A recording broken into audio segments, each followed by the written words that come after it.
All I did was take a piss in the corner, and I was dragged straight into the Imperial prison by a bunch of guards. I became a death row inmate, all because while I was relieving myself, Princess Ching Feng just happened to walk by and saw me. The Emperor was so furious he threw me right into the dungeon. I was sentenced to be exiled to the frontier, just when I lost all hope and wanted to end it all. A notification chime suddenly went off in my head. I had actually awakened the God of Slaughter system. As long as I keep killing enemies, I'll just keep getting stronger. But right now, I'm just a prisoner waiting to die. Where the hell am I supposed to find enemies to level up? Before I could even think of a plan, a jailer yanked my cell door open. He shoved a vicious-looking thug inside. As soon as that bastard saw me, he walked straight toward me. My gut told me something was very wrong. I was just about to get up and back away when he grabbed my shoulder. "You're Su Cheng. You've got the wrong guy. Stop playing dumb. With that ugly mug of yours, I'd recognize you even if you turned to ash. You actually had the guts to go after Princess Ching Feng? You've got some nerve, huh?" My heart skipped a beat. This guy knew everything about me. He was coming straight for my neck. Someone paid good money for your head. Better luck in your next life. The moment the words left his mouth, the man raised his heavy, 50-pound shackles and smashed them right toward my skull. My pupils dilated in sheer panic. If that hit me, I'd be a dead man for sure. Pure survival instinct made me dive out of the way just in time. The chains smashed heavily against the wall, leaving a massive dent. The other prisoners just watched in dead silence. Seeing that I dodged his attack, the man flew into a blind rage and viciously kicked right at me. I couldn't dodge it. The kick slammed hard right into my chest. Agonizing pain shot through my whole body. Pushed to the brink, I decided to fight for my life. Before he could regain his balance, I charged at him like a total madman. The man didn't even have time to brace himself before I tackled him straight to the ground. "Since you want me dead, I'll send you to hell first." I used my freezing cold chains to strangle his neck with everything I had. His eyes turned blood red as he violently thrashed around. No matter how hard he punched me, I refused to let go. I only had one thought left in my mind: choke him to death. I don't know how much time passed, but the man finally stopped fighting back. He went completely limp. I gasped heavily for air. The rush of surviving made my hands shake uncontrollably. Suddenly, that cold mechanical voice echoed in my head again. "Congratulations, host, for killing an enemy. Kill count. Physique. 1.1. Rewarded 0.5 stat points. Available stat points." So this was the power of the system. Available stat points. 0.5. As long as someone is hostile toward me, and the system tags them as an enemy, I'll earn stat points by killing them. I quickly opened my status panel, staring at my pathetically low stats. Available stat points. 0.5. Looking at my miserable stats, I didn't hesitate for a single second. I dumped the 0.5 points I just earned straight into physique. The very next second, a warm rush of energy washed over my entire body. My completely drained stamina actually refilled instantly. I actually felt even stronger than before. I looked back at the status panel. This is awesome. I can get stronger just by killing one. If I take out a few more, wouldn't I be able to do whatever the hell I want around here? Really? My gaze swept over the other death row inmates in the cell. Every single one of them got the creeps from my stare. None of them dared to make eye contact with me. I couldn't help but feel a pang of regret. It's a pity these guys don't have any killing intent toward me, so they don't count as enemies.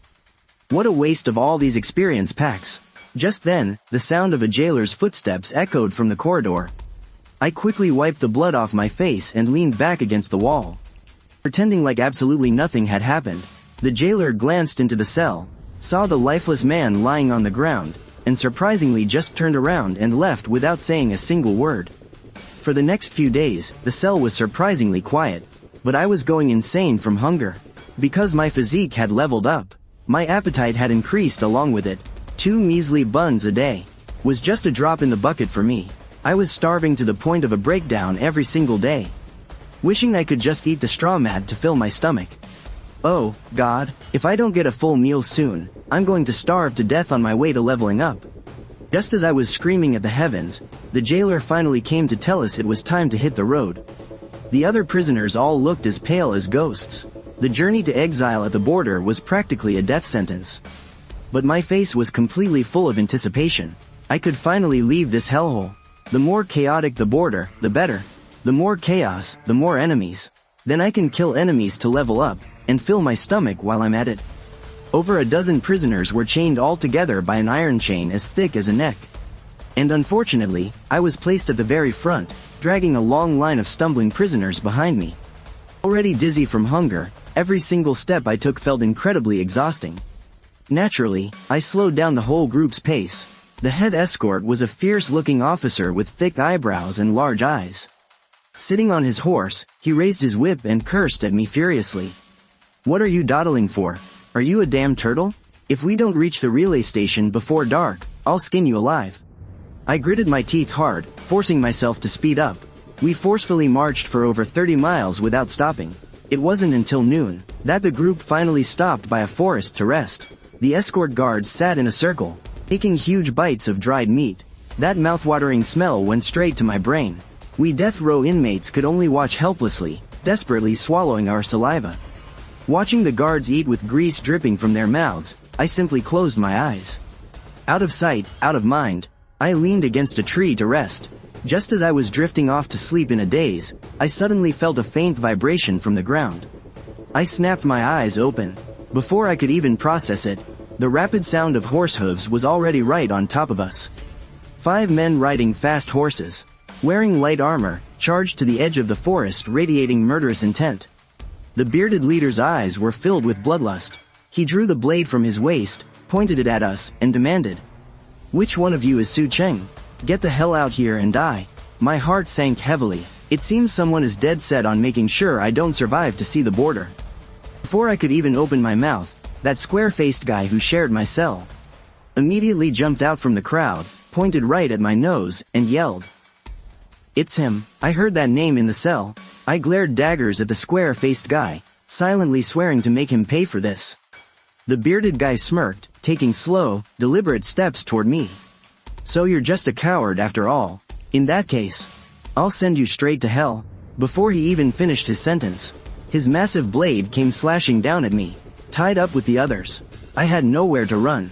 I just braced myself and threw up my chained hands to block it. Clang! A sharp metallic crack rang out. Surprisingly, my wrists didn't shatter.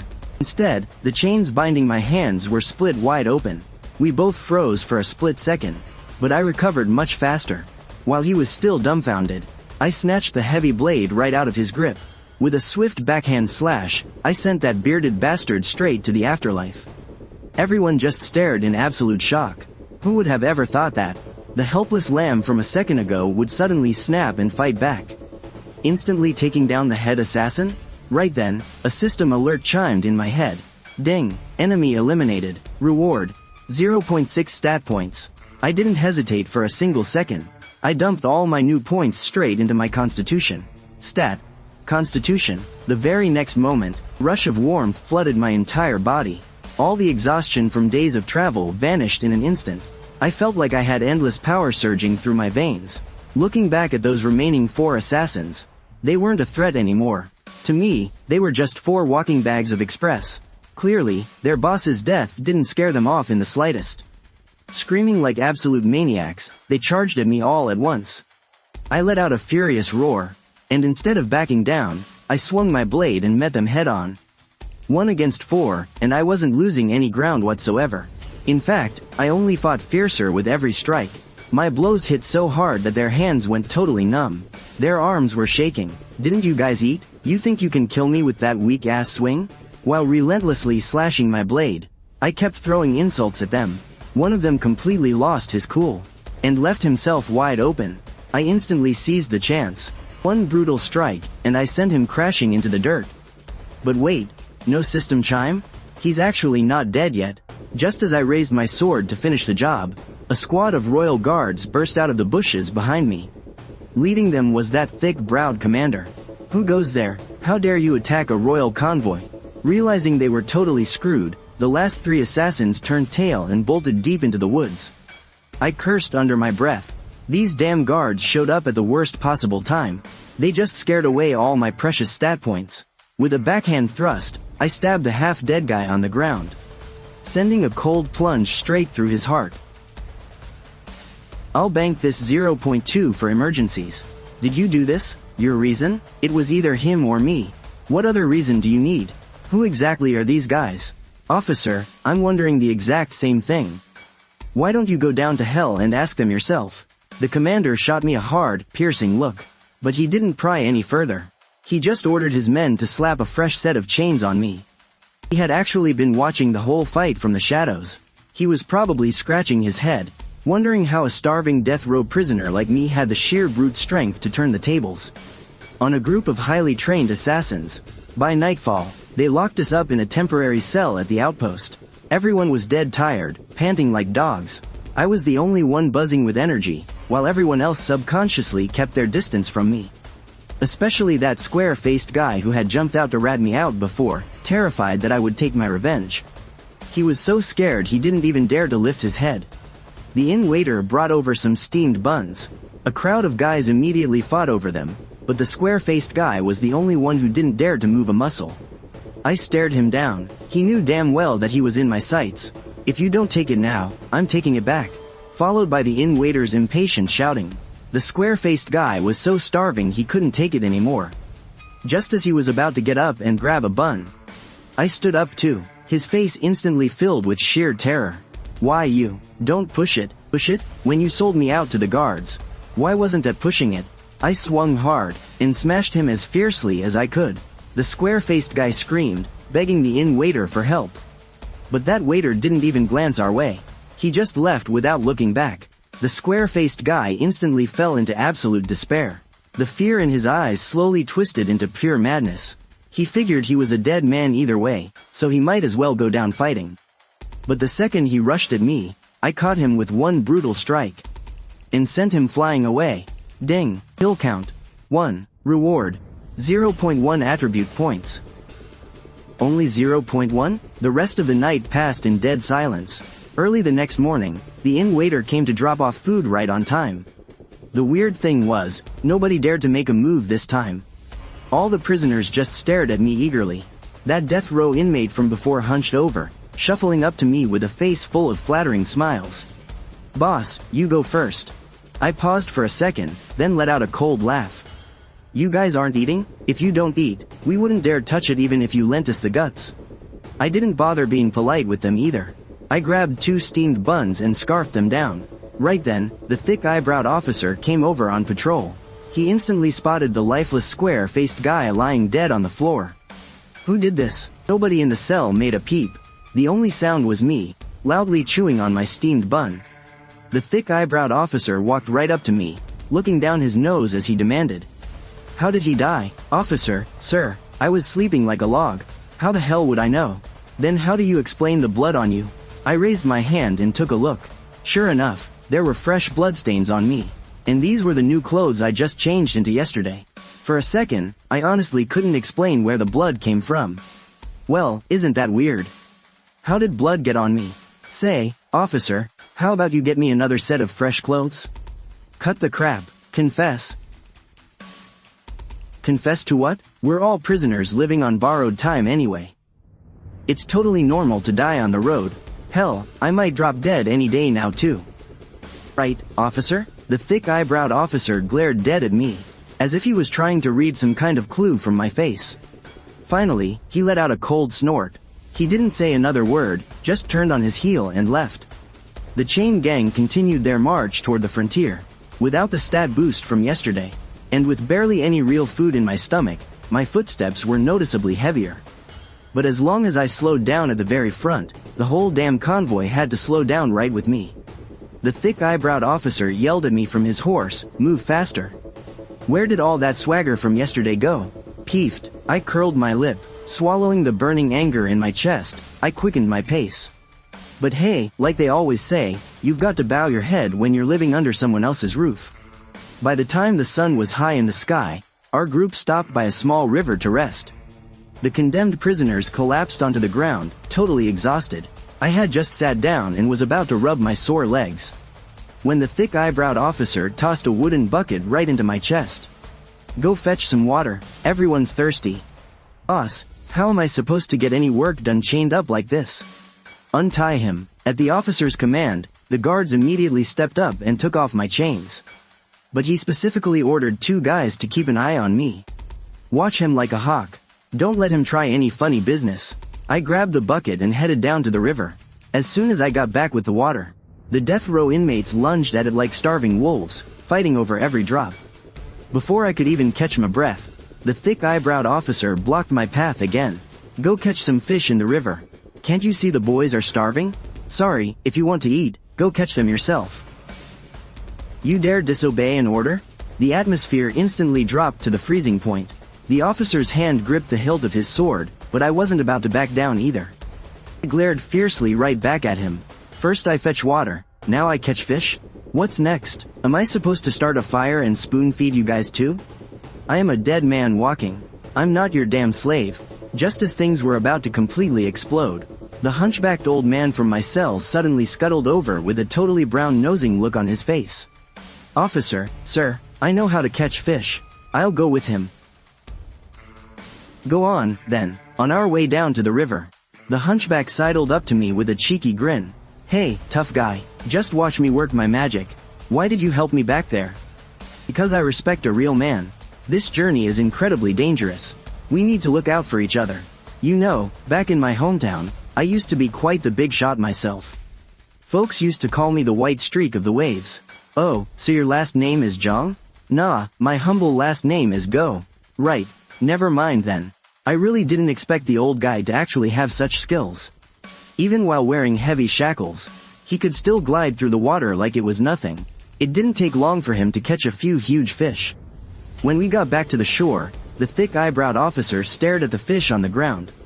Didn't even bat an eye, and ordered, gut them, and roast them. I don't know how. I'm not going to tell you a second time. Well, I'm no pushover either. This was a blatant power trip. Just as I was about to blow my top, the hunchback jumped in again to smooth things out. Officer, sir, I know how to roast them. Just spare a little salt, please. The thick-eyebrowed officer shot me an ice-cold glare. Had someone toss a tiny pouch of salt to the hunchback, and then turned on his heel and walked away. I dropped my butt onto the ground, thinking to myself that I'd make him pay for this sooner or later. While expertly gutting and roasting the fish, the hunchback quietly tried to calm me down.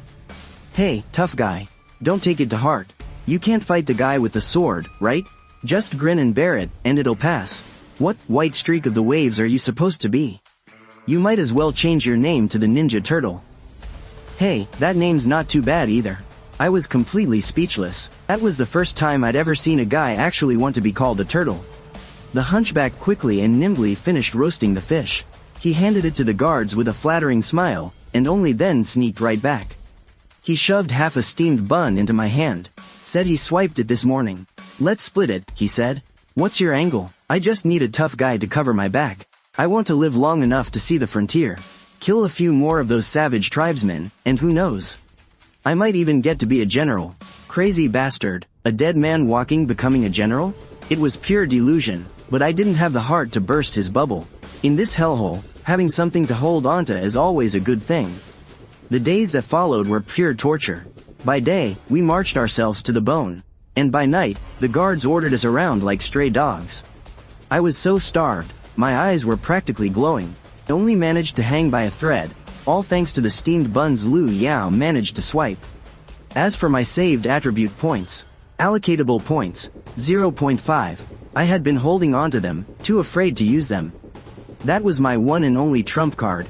On the 10th day, the thick-browed officer suddenly called me alone into his quarters. On the table sat a steaming plate of braised beef. The mouth-watering smell made my stomach clench in knots. He took a bite right in front of me.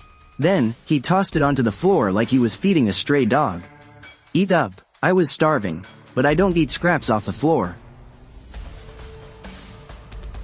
TCH, you're a dead man walking. Stop acting so damn tough. If you ever dare to cause trouble again, I've got a million ways to break you. Just you wait and see. Another group joined us. Our already cramped holding cell was suddenly packed with over 50 new faces. I was so exhausted, my bones felt like they were falling apart. But the second I sat down, Lu Yao pulled out 2 more steamed buns and handed them over. I was just reaching out to take them, when a filthy hand snatched them right out of thin air. The bastard who did it was a one-eyed thug. He scarfed down the buns right in front of my face. And when he was done, he gave me this smug, mocking glare. Not bad at all. Consider it your tribute to the boss. Liu Yao tried to snatch them back, but the one-eyed bastard kicked him flat on his back. I can take the guards pushing me around, but there's no way I'm letting another dead man walk all over me. What the hell are you looking at? I've got dozens of bodies on my hands. You think I'm scared of you? Ooh, a murderer? So tough. The one-eyed thug flew into a rage. He swung a heavy punch straight at my face. I didn't even flinch. I threw my own fist right into his. There was a sickening crack. The sharp sound of shattering bone echoed through the cell. The one-eyed man's arm dropped, completely limp. His entire arm was utterly destroyed. Is this the hand you used to kill dozens of people? You're dead meat. I simply sidestepped his desperate lunge. I brought a sharp chop down on his forearm. Another crisp crack rang out. The bone snapped clean in two. The one-eyed thug collapsed to the floor. He scrambled backward in absolute terror, all of his previous arrogance completely wiped from his eyes. I stalked toward him, step by step, glaring down at him like a predator. So this is the great killer with dozens of bodies to his name? Wow, what a tough guy. I had completely shattered both of his arms. The agonizing pain twisted his face into a grotesque grimace. My face totally deadpan. I picked up a small iron rod from the ground and casually weighed it in my hand. My eyes slowly dragged across his body, like a butcher picking out the perfect spot to carve. The one-eyed man completely broke down. Please, boss, I made it all up. I swear, I'm not a murderer. Those dozens of bodies, I made it all up. I swear, I was just a butcher's apprentice. I accidentally stabbed my master, that's why I'm in here. I really don't have the guts for murder. I swear it was an accident. I have a way to prove it. Name it, anything you want me to do. Simple, go down to hell and ask your master. One Eye froze for a second, then let out a furious roar. You want me dead? Even as a ghost, I'll never. The cell fell dead silent again. The way everyone looked at me had completely changed. It was the pure fear of a madman. Only the hunchback had a complicated look in his eyes. He had never seen this brutal side of me before. I just sat back down in the corner and said coldly, think I went too far? Boss, making an example out of him was brilliant. Nobody will dare mess with us now. No, I just purely wanted him dead. I didn't think that far ahead. The hunchback went completely silent. Only I knew that was the absolute truth. All that pent-up rage had to find an outlet somewhere. I glanced at my stat panel. Constitution, 2.3. Available stat points, 0.3. That 0.1 might be small, but at least I finally let out all that frustration. Bright and early the next morning, the thick-browed officer came to inspect the cells. The moment he walked in, he saw One Eye's lifeless body. His face darkened, but he didn't say a single word. He even skipped our morning rations and ordered everyone straight onto the road. The entire convoy marched in dead silence. Nobody dared to push their luck right now, even though my stomach was growling. The system's buff kept me moving at a steady pace. By noon, the convoy stopped to rest in a small mountain valley. A few wild pear trees on the hillside were loaded with fruit. They weren't fully ripe yet, but that tart, fresh scent made everybody's mouths water. Man, those pears look so refreshing. Someone finally gathered the guts to ask the officer. Surprisingly, the living devil actually nodded.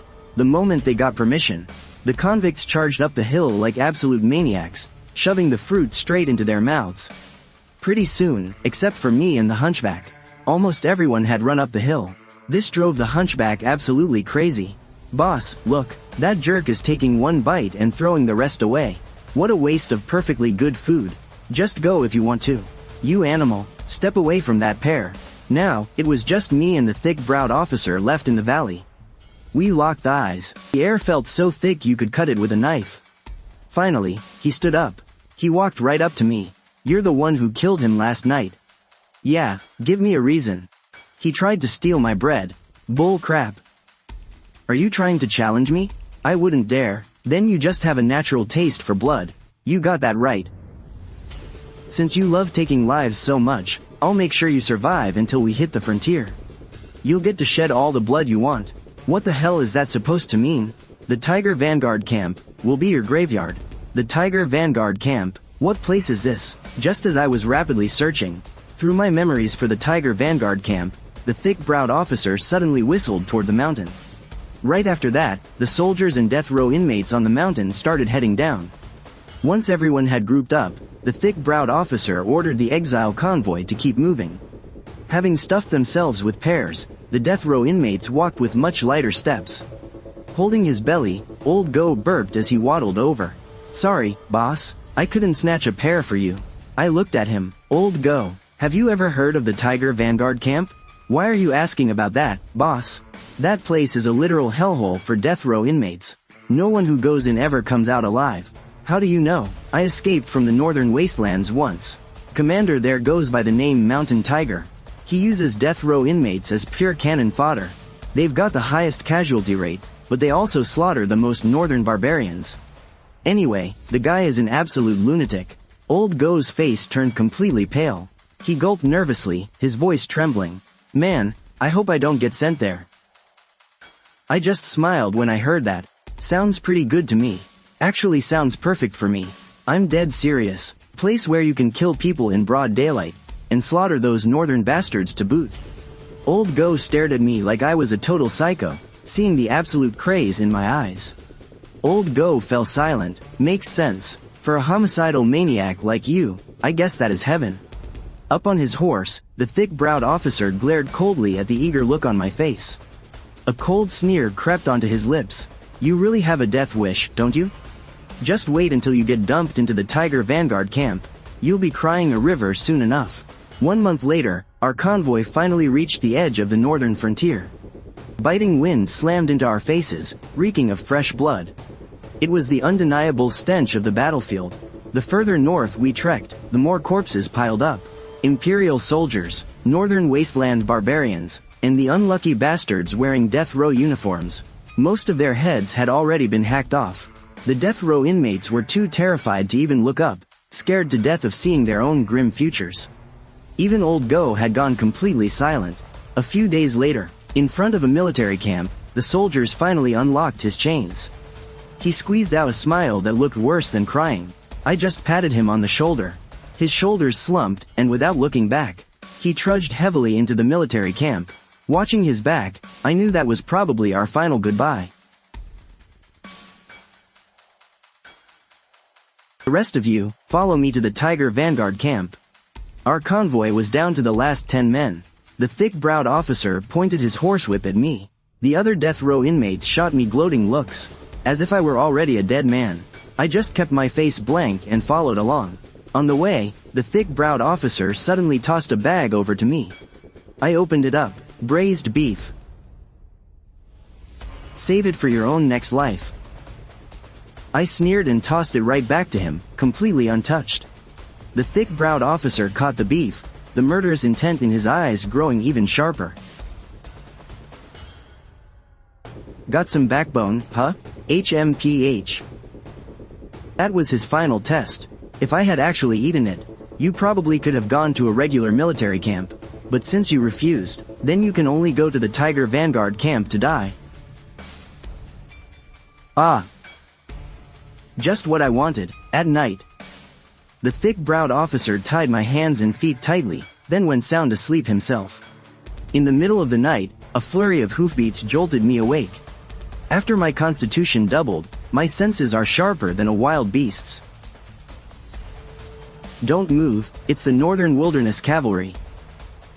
Untie me, or we're both gonna die." "No way, the clinking chains will expose us." The thick-browed officer slammed me down. We both lay flat in the tall grass, not daring to breathe. The hoofbeats got closer and closer, making the ground tremble. I was panicking, just as we were deadlocked. The hoofbeats gradually faded away. I breathed a huge sigh of relief. "Hey, you can untie me now." "They're gone. Why the hell would I untie you? What if they double back?" "Shut your cursed mouth." Before he could finish, a furious roar exploded right above our heads. "Who goes there?" The thick-browed officer's face turned green. I didn't even have time to curse. These barbarians really didn't leave. "Hurry up and untie me. Do you really want us both to die?" Thick-browed officer gritted his teeth and pulled out the key. The moment the chains unlocked, Several dark figures closed in. Under the moonlight, I clearly saw those bodies, towering like iron pagodas. He Lu Yao wasn't lying. These northern wilderness barbarians were as huge as bears. In front of the wilderness tribe, I was as scrawny as a little chick. I gulped hard, thinking, I am so dead this time. In the darkness of the night, the barbarian scimitars reflected a few flashes of cold light. In an instant, I saw 3 men. 3 towering, burly men, with muscles bulging like granite. So this is the power that crushes the Imperial soldiers. They haven't spotted me yet. Just as I was calculating how to escape, the thick-browed officer, that old madman, suddenly drew his blade and charged out. What are you staring at? Attack if you don't want to die. I cursed under my breath, but I had no choice but to bite the bullet and follow him. The thick-browed officer's broadsword clashed violently with the enemy's scimitar, sending sparks flying. He was knocked back a step, but the barbarian didn't flinch at all. The power gap is huge. Hey! Quick, add stat points. Adding points failed. Reason: the host is too ugly. System daddy, your host is about to get wiped out. Nobody will be around to find you a system wifey later. Adding points successful. On the other side, 2 barbarians swung their blades down at me. A warm current erupted. Power surged through my entire body. I wrapped the iron chains around my fists.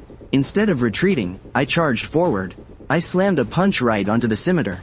Metal clashed against metal. Sparks flew as the 2 wasteland warriors were knocked back 3 steps. But I stood my ground, steady as a mountain. The thick-browed officer was completely dumbfounded. He even lost his rhythm. How does a guy from the Central Plains have this much strength? Go to hell and ask the devil. The warriors panicked. I didn't waste my breath. I just charged right in and started smashing. I had the brute strength, but without a proper weapon, I couldn't finish them off right away. The thick-browed officer yelled from the sidelines, "Wrap this up quickly. Don't drag it out, yeah. Toss me your blade." Catch. Whoa. The heavy blade sliced through the air. Hia. I sliced his head clean off with one swing. Kill count, 1. Attribute points rewarded, take that. The other warrior charged at me with bloodshot eyes. I was totally seeing red too. Head-on strike, I cleaved the guy, and his weapon, right in half. The thick-browed officer just stared in absolute shock. This wasn't a fight, it was as easy as chopping vegetables.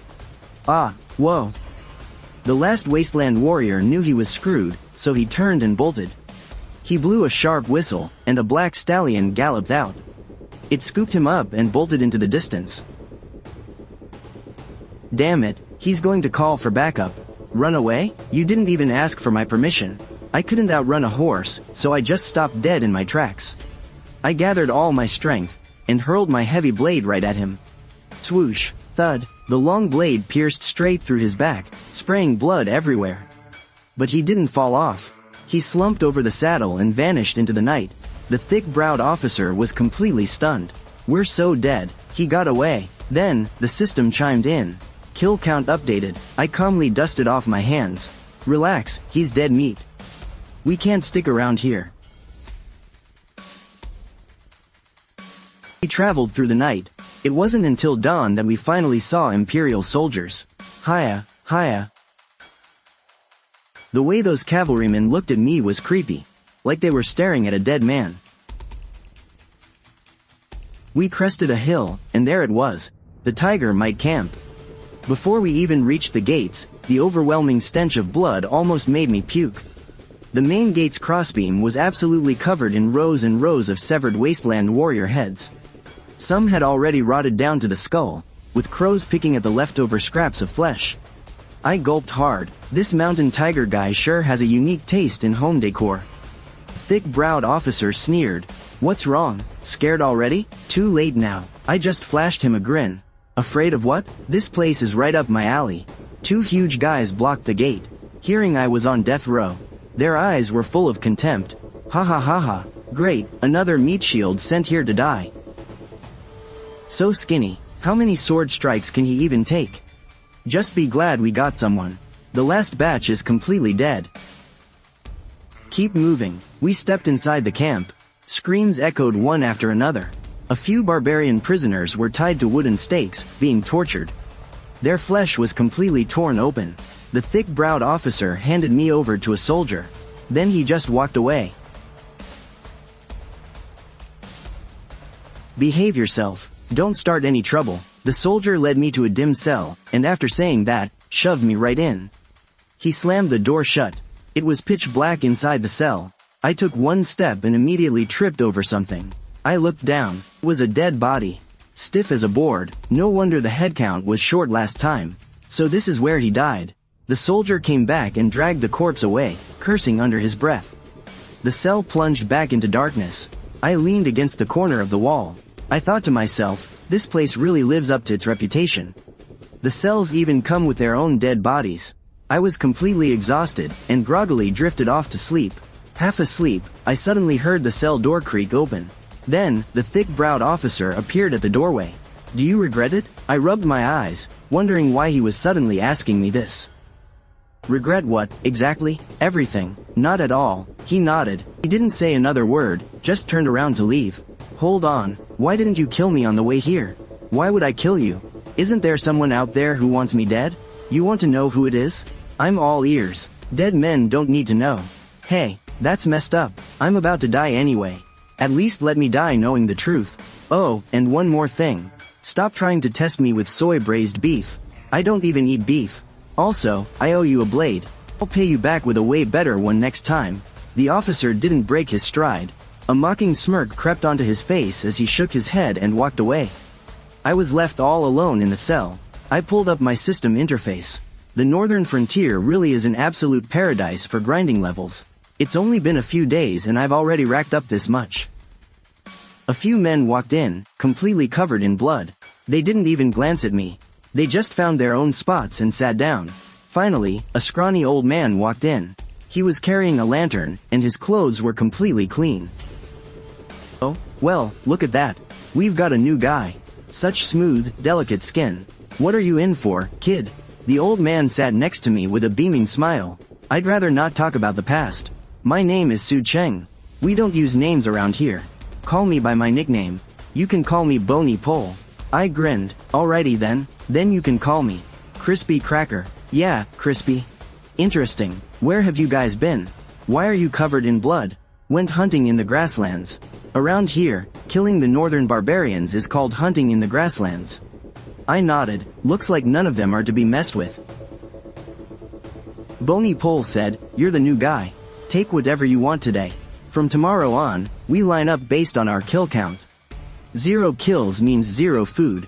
I like that rule. Might makes right. I grabbed 5 big meat buns. Behind me, a towering, dumb-looking giant grabbed 10 buns. He chugged half a barrel of booze in one breath. Next up was a well-endowed woman. She had an alluring red flower tattooed on her face. She took 2 buns. TCH, Bony Pole teased. Sister Butterfly, you should eat a little more. Otherwise, you'll lose those nice curves. A sharp slap echoed from the darkness. Then came a pale-faced, pretty boy, pinching a bun with his pinky raised. It gave me goosebumps. I decided to keep my distance from this sissy. Finally, a little guy wrapped in a black robe dove straight into the basket and started stuffing his face. Bony Pole explained, don't be scared. He's a good kid. Just has terrible table manners. I swallowed the bun in my mouth. Bony Pole drank his booze and started the introductions. The big dumb guy is the young master of a southern gang. His whole gang was wiped out. Haha, Flower Butterfly escaped from a brothel. When she kills, the flower on her face flutters like a real butterfly. That pretty boy was the prince's trusted aide. He got tossed in here for hooking up with the prince's daughter. She hit on me first. Then why is he so pale? His tank is completely drained. Ha ha ha, to be drained dry in a place like this. The guy's a rare talent. Ha ha ha, but that little guy has it the worst. His master was a dark sorcerer, turned him into this ghastly freak. He killed his master, had nowhere else to go, so he stayed here. I clicked my tongue in amazement. As for me, I'm just a crappy old man who plays with poison. Flower Butterfly sneered, The old ghost of 5 poisons calling himself a normal old man? What a joke, the pretty boy chimed in. Stay away from him, unless you want to get poisoned. I was shocked. Turns out, I was surrounded by absolute badasses. Bony Pole asked with a chuckle. Don't listen to their nonsense. So, what got you thrown in here? Probably because Princess Qingfeng got a good look at my junk. Bony Pole sprayed a massive mouthful of booze. Flower Butterfly giggled in the darkness. Then you're definitely not in here for nothing. I was totally wronged. I'm the one who took the loss, okay? So, what kind of skills do you have? I like killing. Leave all the killing jobs to me from now on. Fine, have it your way. The night passed in silence. Early the next morning, the soldiers dropped off another basket of steamed buns. Everyone lined up, just like normal. I naturally took my spot at the very back. Skinny handed me 5 buns. Shorty saved these for you.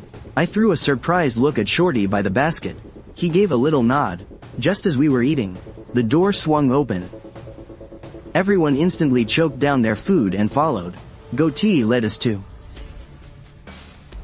a tent packed to the brim with weapons. He tossed a ledger over to Skinny. Keep track of the inventory. You got it, the North has been acting up lately. Go find out what the hell they're plotting. Price? 1 merit point. Deal. And grab a live one.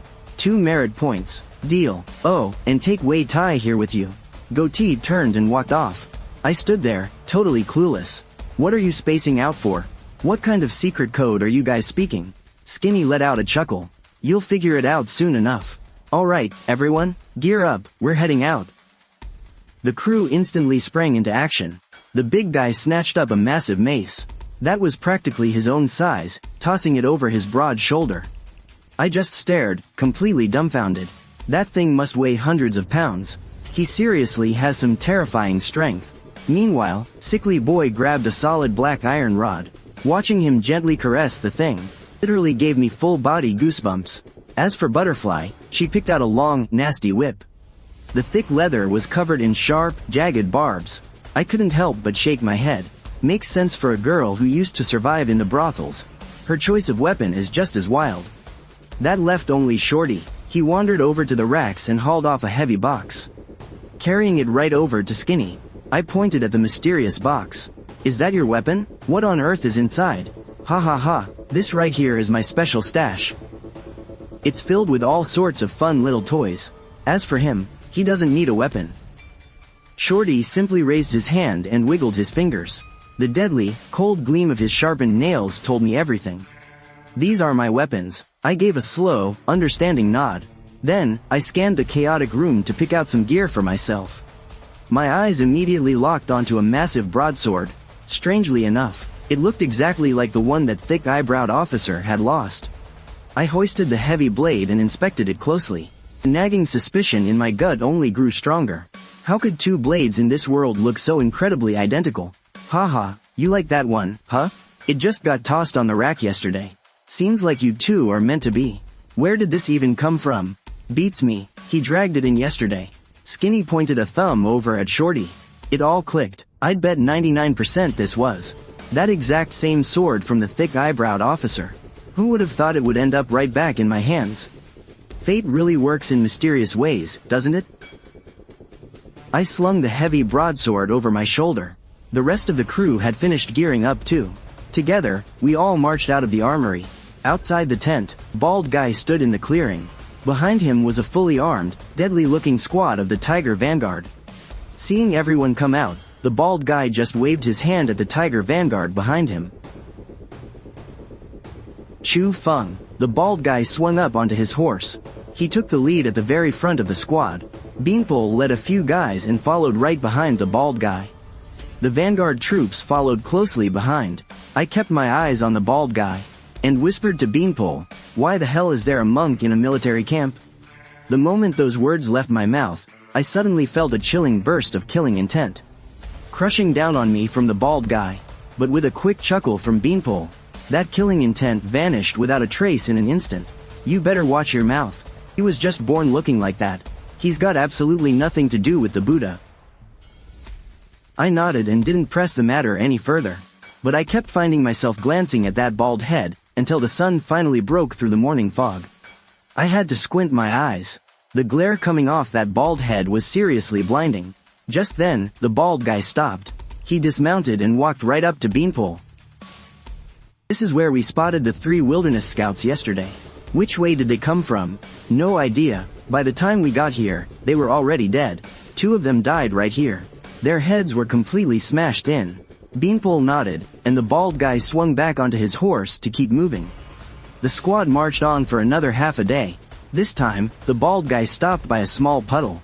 He didn't get too close to the water, but pointed at it with his whip and said, "A few scouts watered their horses over there, then headed off toward the east. Our guys lost track of them. They suddenly picked up the pace while crossing a swamp, so our men couldn't keep up." Beanpole nodded again and said, "You guys wait right here. We'll go check it out." The bald guy nodded, and Beanpole led my group away from the main squad. Once we were far enough that I couldn't see the bald guy anymore, I asked, "Aren't they worried we might just make a run for it?" Nobody else answered me. It was like I had just asked a completely idiotic question. Only Beanpole chuckled and said, "Do you even want to run? Where exactly would you go? The Empire is after you. And do you think the northern wilderness folk would take you in?" I fell silent. He was right, there really was nowhere to go. If I ran away now, I'd be a wanted fugitive in the Empire, and an outsider in the northern wilderness. I looked up at the pale, overcast sky, feeling pretty pissed off. The world is so damn big, yet I literally had nowhere to go.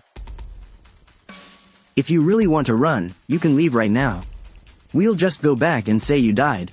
But, if you ever get caught by them again, we're all gonna die with you." I burst out laughing and said, "You're really looking down on me, aren't you? I'm here to kill people. And until I've killed to my heart's content, I'm not going anywhere." Beanpole nodded in satisfaction and said, "There are 2 sentries up ahead. You and Sickly Boy go take them out quietly." The cold-faced guy rolled his eyes, seeming to have accepted the nickname, Sickly Boy. I looked left and right, feeling totally confused as I said, "Wait, what sentries? How come I didn't see any?" "I didn't see any either. I heard it from him," Skinny said, pointing at Shorty next to him. I asked curiously, "Wait, when did he even say anything?" "I didn't hear a single thing. Just now, when you were laughing." He pointed ahead, and then held up 2 fingers. My jaw almost dropped. Holy crap. That actually works? Wow. You need to be way more observant on the battlefield. Not just watching out for enemies, but also learning how to coordinate with your teammates. You'll learn all this later. Let's get the job done first. Got it. I quietly followed Pale Boy as we snuck forward. Sure enough, it wasn't long before we spotted 2 horses grazing up ahead. The barbarians' horses didn't have saddles or bits. At first glance, you'd think they were just wild horses, but their masters were usually hiding right nearby. Pale Boy was so worried I wouldn't spot the northern barbarians, he specifically pointed at a small ditch next to the horses, signaling that they were hiding right inside. I nodded. Pale Boy and I split up, flanking the ditch from both sides. As I crept closer to the barbarians, I quietly leveled up my stats. Points added successfully. Remaining attribute points, 1.6. A warm surge of energy instantly flooded my body. This was a precious boost that no food could ever provide. I licked my lips, gripped my broadsword tight, and charged right at them.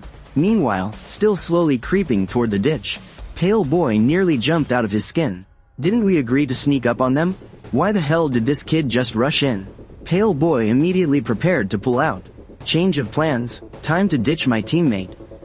In the distance, the guys watching Pale Boy and me looked completely unfazed. Skinny was still chuckling, and Big Lug and Shorty couldn't care less about what was happening up ahead.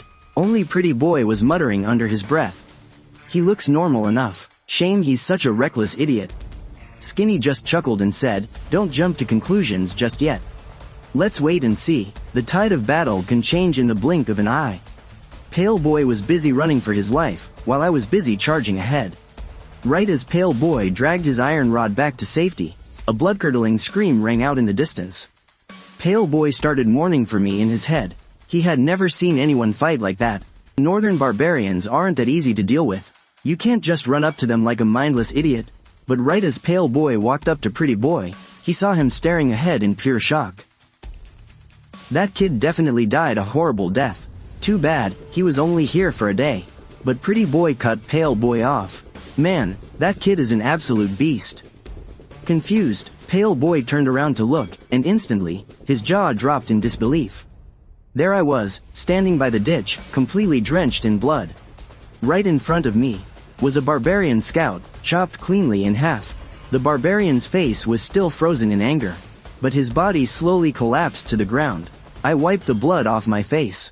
Suddenly, a figure darted out from behind me. It was the other barbarian. That barbarian didn't charge at me. He made a mad dash straight for the warhorses. He was clearly trying to escape, but how could I let him get away? Pushing off the ground, I sprinted right after him, raised my broadsword, and brought it crashing down on the barbarian. The moment the desolate tribesman hit the saddle, my broadsword was already there. The blade fed on my strength, and I rode the blade's momentum. Wrapped in endless bloodlust, I slashed at the tribesman. Squelch! With a sickening thud, I cleaved both the man and his horse cleanly in half. A series of system chimes rang out in my head. Kill count, 1. Reward, 0.5 attribute points. I stood there, looking like a blood-soaked demon. A look of pure ecstasy washed over my face. Sickly Master's mouth was hanging open, so wide you could shove 3 iron rods in it. He stared blankly and gulped hard. He muttered under his breath, "What a beast." Skinny chuckled. "See? Told you so." "Don't jump to conclusions so fast," Butterfly said, her eyes full of mixed feelings. "We really underestimated him. With that kind of brute strength, he could give Big Guy a run for his money." Skinny shook his head. "No, it's not the same. Big Guy's spiked club weighs hundreds of pounds. He doesn't just kill with pure muscle." Big Guy rarely spoke up, but he chimed in. "Hey. He's right, it's different. If it were me, they'd be smashed into meat patties." When the big lug mentioned meat patties, Shorty darted out his dark red tongue and licked his lips, looking like he was actually craving some. Sickly Master finally managed to shut his jaw as I strolled back over. I was completely drenched in gore, but I didn't give a damn. Instead, I just took out a rag and carefully wiped down my broadsword. Skinny walked up to me with a grin. "Nice work out there." "Ah, I got a little too excited and forgot to leave one alive," I laughed sheepishly. "Ah, whatever. They were just 2 lowly scouts anyway." Seeing that Skinny wasn't mad at me, I felt a bit relieved. But I couldn't help but notice the others were looking at me kinda funny. Butterfly was fine, her face was as icy and indifferent as always. But why was Sickly Master staring at me like that? I even sensed a faint hint of danger from him. I didn't even feel that kind of threat when I was facing down those 2 northern desolate warriors just now. When I shot Sickly Master a questioning look, he instantly broke into a grin. "Haha, you're a total beast, man. Took 'em both out all by yourself." I didn't care that he had left me hanging earlier. Honestly, fighting alone suited me better anyway. Saved me the trouble of him stealing my express. I flashed a wide grin and said, "Next time we run into this, just let me handle it alone." "Oh, we couldn't possibly do that. Can't have you doing all the heavy lifting." "It's fine, I actually enjoy the killing." While we were chatting, Skinny suddenly cut us off. "Cut the chatter. They're gonna notice their scouts are dead, and they'll react fast. We need to hustle and track down their main forces." Everyone nodded in agreement, and we hit the road again. We weren't just wandering blind this time. Since the desolate scouts had shown up, their main army couldn't be far off. Going by past experience, these tribesmen usually scattered their scouts just a few miles from the main camp. So we were bound to run into the main army any second now. And sure enough, about 15 minutes later, Shorty suddenly reached out his hand. He let out a low growl toward the front right. This time, I didn't need Skinny to explain. I knew the Wastelanders were up ahead. Their main force had arrived. "Get ready, everyone." Following Skinny's command, everyone started checking their weapons. Big Guy gripped his spiked club and started stroking the iron shaft. Skinny opened the wooden box strapped to Shorty's back, took out a small red bottle, and sprinkled the powder inside all over Butterfly's whip. Shorty didn't have a weapon, so he just licked his own claws. I'm probably the most normal one in this whole group. I just wiped my broadsword clean. Once everyone was ready, Skinny led the way toward the front right. I was getting pretty pumped. I'd only been out for half a day, and I already scored an attribute point. I really have those Wastelanders to thank for that. And now, I was about to face them all over again. But before I even caught sight of their main force, I heard waves of roaring echoing from a distance. We crested a small hill and immediately spotted two groups locked in a brutal slaughter down below. I squinted to get a better look. It was the Imperials clashing with the Wastelanders. The Imperial army was a real mixed bag. They had actual soldiers, but also regular commoners. And on those commoners, I recognized their ragged clothes. They were the death row convicts. The Imperial officers were forcing them to lead the charge. Even though those poor convicts had zero weapons or armor, they had to bite the bullet and rush forward. Because if they even dared to look back, massive broadswords would be swinging straight for their necks. Deserting the battle meant certain death. Pushing forward was their only sliver of hope. These guys didn't have a choice. They could only throw themselves at the Wastelanders. And the Wastelanders? They didn't hesitate for a second. Brandishing their wicked scimitars, they rode out and made just one devastating charge. That single wave wiped out more than half the convicts. The survivors? They completely broke down on the spot. Some just dropped to their knees in shock, staring blankly as headless corpses sprayed blood right in front of them. A second later, their world spun upside down, as they became the next headless corpses in someone else's eyes. Others panicked and bolted in absolute terror. Some scrambled back toward the Imperial lines, only to be greeted by cold, merciless blades. A few desperate ones made a run for the open grasslands, trying to escape this living hell, but the Wastelanders were right on their heels. They were slaughtered without mercy. The convicts never stood a chance against the Wastelanders. In the blink of an eye, they were completely wiped out. I stood up on that hill, watching the whole massacre in dead silence. If I were just a regular guy, I'd probably be lying dead on that grass right now, too. Suddenly, the Imperials down below finally made their move. Only after every last convict was butchered, did they finally make a move. But instead of charging at the Wastelanders, they hopped on their horses and bolted in the opposite direction. I was totally dumbfounded. Are you kidding me? They just ran away? Weren't they supposed to charge? For a few measly pieces of silver a month, why the hell would they risk their lives? Their meat shields are all dead. Of course they're retreating. It's our turn now. Remember, keep their little boss alive. A wild, deafening roar exploded right next to my ear. Big Guy completely wound up his massive arm and hurled Shorty, who was clinging to his bicep, flying through the air. Shorty let out a bizarre screech mid-air, stuck a perfect landing, and charged at the Wastelanders on all fours. Right behind him, Big Guy charged in like an absolute beast. Every step he took covered several meters. He was swinging that huge mace in his hand, making it look as light as Master Hollow's iron rod. Just as I was marveling at the bizarre fighting styles of those two, a piercing laugh suddenly rang in my ear. It scared the crap out of me. I snapped my head around, only to see the little flower-on-flower butterfly's face quietly blooming. In a flash, it turned into a blood-red butterfly. Then, she moved just like a real butterfly, darting straight after the two guys in front. That's when Master Hollow leaned in and whispered to me, "Her footwork is pretty sick, isn't it?" But I didn't even answer him. With a loud whoosh, I charged straight down the mountain. Master Hollow froze for a second, then immediately chased after me. Skinny Pole just stood up there on the ridge, not moving an inch, just chuckling as he watched us leave. Down below, the northern barbarians were startled by the crazy howling coming from us.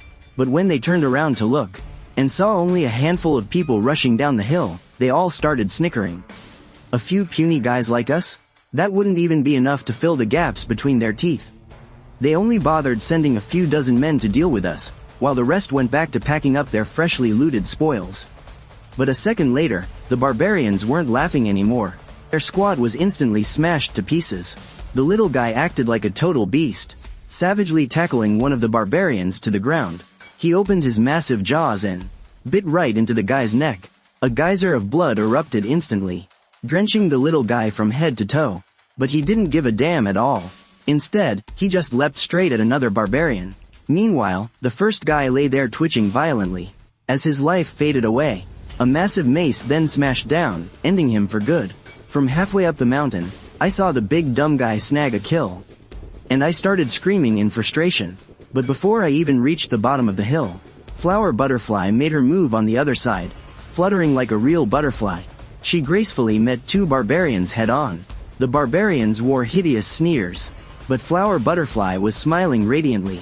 Her whip lashed out viciously, striking the bare-chested barbarian, though it only left a thin bloody welt on his skin.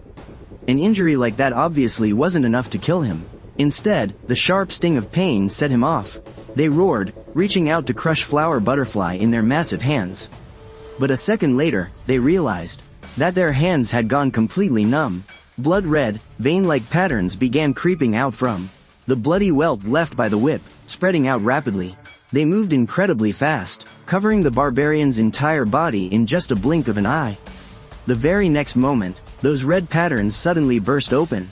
The barbarian instantly popped like a popped balloon, and everyone around him was scared completely out of their minds by the horrific look on his face right before he died. They scrambled to run away from Flower Butterfly's whip, but a chain reaction had already started. All the enemies surrounding her collapsed to the dirt, writhing and rolling around in absolute agony. But nothing could stop death from taking them. All the enemies surrounding her collapsed to the dirt, writhing and rolling around in absolute agony. But nothing could stop death from taking them.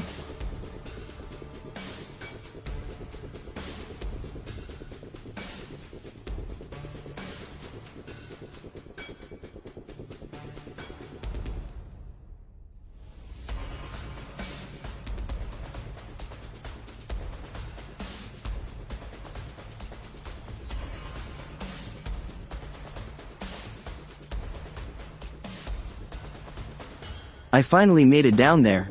I raised my heavy broadsword and swung wildly at the barbarian closest to me. But I was a step too late. Right before my blade even touched him, the guy had already drawn his last breath. I didn't get a system kill notification at all. I was absolutely furious. I let out a furious roar and charged straight at the other barbarians. While I was running down the mountain, the big dumb guy and the little beast had already stacked up several kills. One of them was crippling the enemies. A quick last hit, so freaking fast. Now I see why that big oaf always gets first place when we're grabbing grub. And why the little guy is always dead last. Turns out he's been kill stealing this whole time. I was burning with jealousy, but there was absolutely nothing I could do. Because the big oaf and the little guy's teamwork was just too flawless. I couldn't even get a hit in. And on the other side, Flower Butterfly's whip was cracking like lightning. Anyone hit by that whip would be instantly paralyzed and melted into a puddle of black blood by the poison. By the time my broadsword swung down, the guy was already dead as a doornail.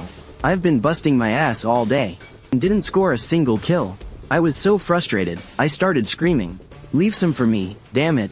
Suddenly, I spotted a wild tribesman in the distance. That guy was pretty far away from the big oaf and Flower Butterfly's crew, so he hadn't been slaughtered yet. I immediately let out a battle cry. Ha ha ha. I charged at the wild tribesman like a hungry wolf pouncing on a sheep.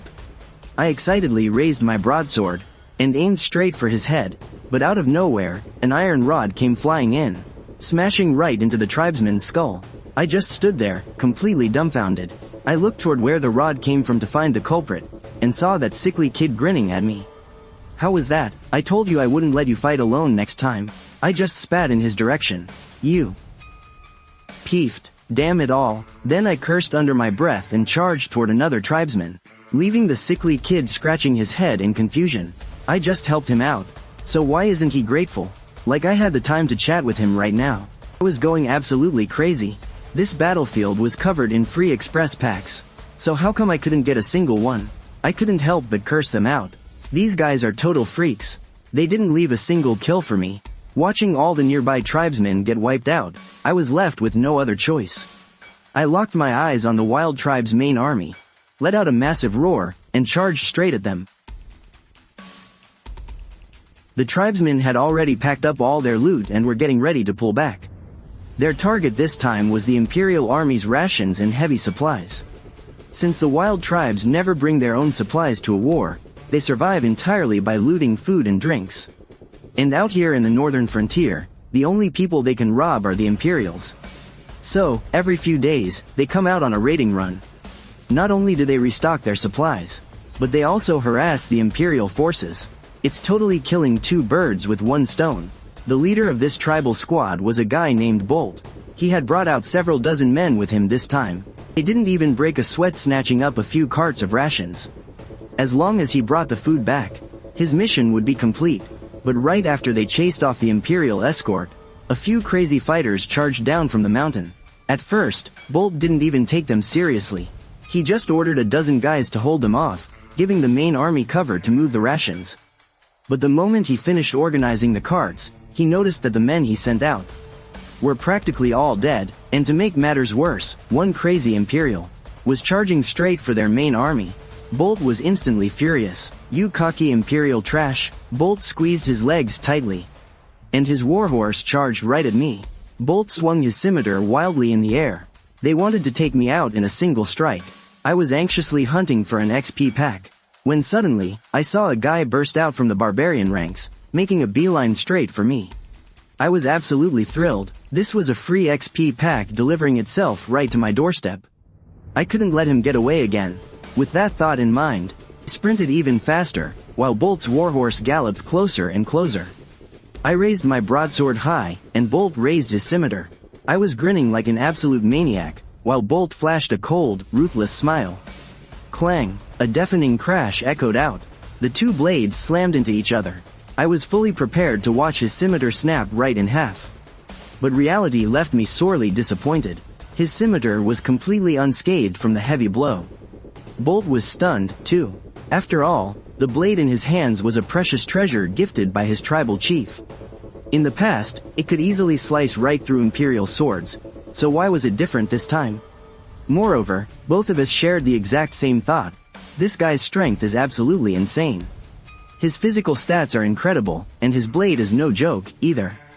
I got serious. Usually, against my full power strike, an ordinary guy's arms would be completely shattered into pieces. But this barbarian on horseback didn't even flinch, and Bolt was incredibly confident in his own strength, too. Not to mention, he had the added momentum of a charging warhorse. That strike should have severely crippled the Imperial soldier, but that simply wasn't the case. His opponent was still standing right there, without taking even a single step backward. A flash of confusion crossed both of our eyes. Why? Well, since I couldn't break the blade, I just hacked the man instead. Because human flesh could never be as tough as steel. Without losing an ounce of momentum, I slashed straight for Bolt's neck. Bolt, on the other hand, wanted to use his remaining momentum to chop me to the ground. But the moment he caught the deadly gleam of my blade, he instantly pulled back. He threw his whole body backward. Even though I didn't manage to wound him with that strike, I had clearly gained the upper hand in pure dominance. Our evenly matched standoff was quietly beginning to shift. However, that shift was incredibly fleeting. By the time Bolt steadied his warhorse and faced me again, his fierce aura had totally returned. I licked my lips. This guy was a genuinely powerful enemy, completely different from your average barbarian. If I killed him, I'd definitely score a massive chunk of stat points. The killing intent in Bolt's eyes was surging, too. It had been a long time since he'd crossed paths with a true expert from the Empire. If he could slaughter the man standing right in front of him, it would undoubtedly strike a heavy blow to the Imperial forces. That earlier clash was nothing but a little test. What came next would be the real killing blows. Bolt's physique was unbelievably strong, but that wasn't even his greatest asset. His ultimate killing move was a deadly combo strike. If his first strike somehow missed, he could seamlessly rely on his massive physical strength to immediately launch a second brutal slash. He called this technique the returning horseblade.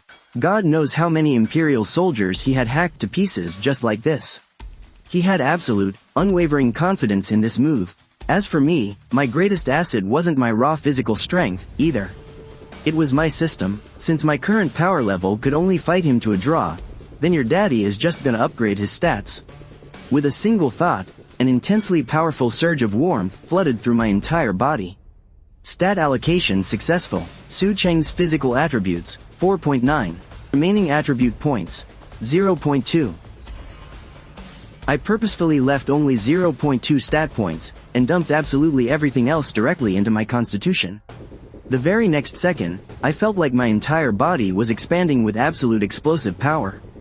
That power was truly overwhelming. In a mere instant, it finished, transforming my body. Then, everything went back to normal. It was as if nothing had happened at all. But I knew that I was completely different now. Just a moment ago, I was only 2 times stronger than an average person. But now, I was 5 times stronger. And this wasn't just some simple math. My overall power had grown exponentially. This split-second transformation of mine Didn't catch Bolt's attention at all. His head was entirely filled with his ultimate move. Nobody else noticed me either. Everyone was too busy slaughtering each other, only keeping an eye on the battlefield from the corners of their eyes. Only one person frowned the moment I changed. That was the skinny guy standing up on the hill. Impossible. Are my eyes playing tricks on me? While the skinny guy was muttering to himself, Bolt had already spurred his warhorse and was charging straight at me. I flashed a grin, and dashed to meet him at a speed far greater than before. Bolt's pupils shrank in shock. How could his opponent's speed be so much faster than before?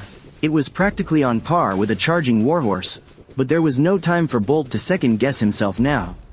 An arrow fired cannot be called back. All he had to do right now was deliver his flawless strike. A cold sneer crept up the corners of Bolt's mouth. Hiya. Even if you're strong, there's no way you can dodge my killer move.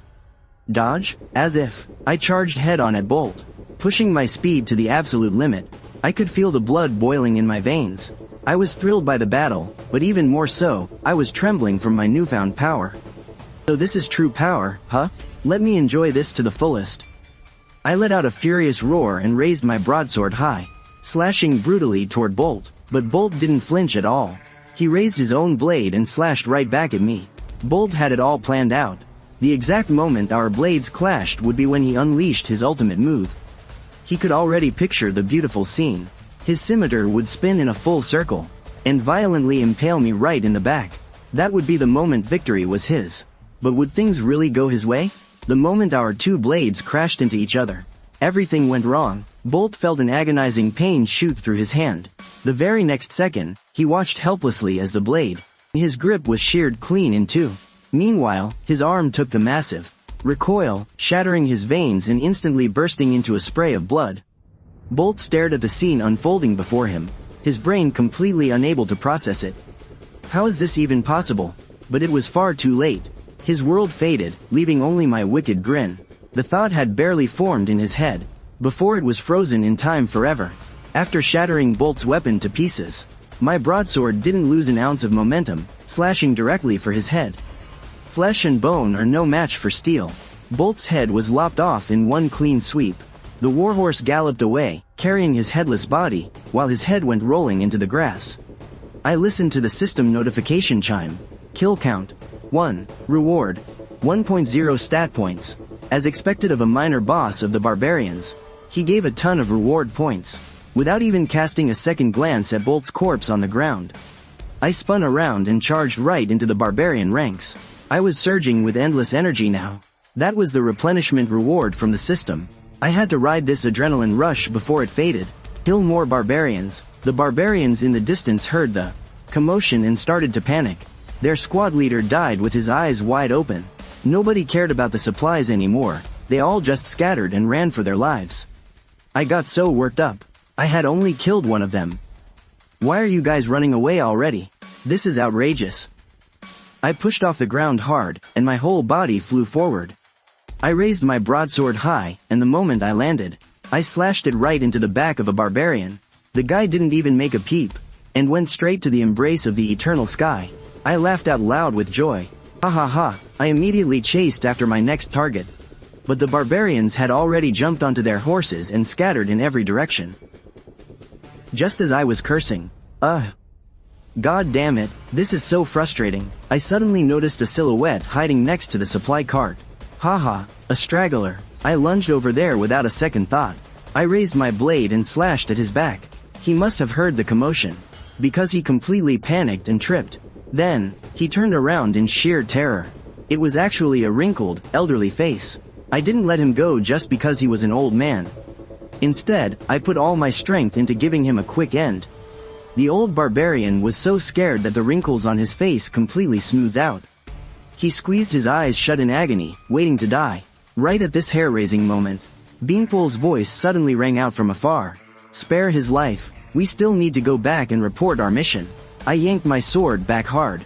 The freezing blade still slammed right into the old barbarian's head. I just heard a miserable scream, and he collapsed. I didn't bother checking the old barbarian's condition, because I didn't hear a system ping, so I knew for sure the old guy wasn't dead. Big Guy and the others had finished off the rest of the barbarians, and everyone gathered around me. Sickly Master chuckled and said, "Who would have thought? Little Sue, you are absolutely savage." Big Guy was busy picking minced meat off his spiked club. Shorty was busy licking his own hands. Butterfly didn't say a word, but the way she looked at me had softened a lot. I was the only one staring at the unconscious old barbarian on the ground. Filled with frustration, he's just an old geezer. What could he possibly know? I might as well just slaughter him. Beanpole walked over and said, "No way. He's a barbarian priest. He's perfect for us to take back and complete our mission." A priest? What the heck is that? Is it someone used for human sacrifice? Sickly Master smiled, shook his head and said, "If you've never heard of a priest, you've surely heard of a shaman, right?" Alright, enough chit-chat. I still shook my head. At this moment, Beanpole spoke up again. "Grab him and let's regroup with the main force." Big Guy walked over, tied the barbarian priest up nice and tight, and hoisted him over his shoulder.